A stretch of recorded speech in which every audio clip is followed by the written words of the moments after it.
செம்ம மலைங்க, ஃபுல்லா மலை. எல்லாத்தையும் மலையா இருக்கு. இப்போ என்ன பண்ணணும்னு எங்களுக்கே தெரியாது.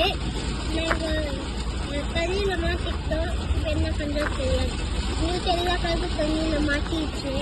நாங்களும் தண்ணியில் மாட்டிக்கிட்டோம். காசு ஃபுல்லாக தண்ணியில் மாட்டிக்கிட்டு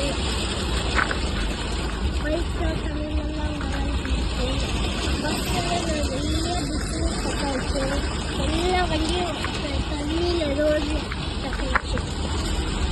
நாங்கள் வெளியே போயிட்டு ரோட் லாஸ்ட் ஃபுல்லாக தண்ணி.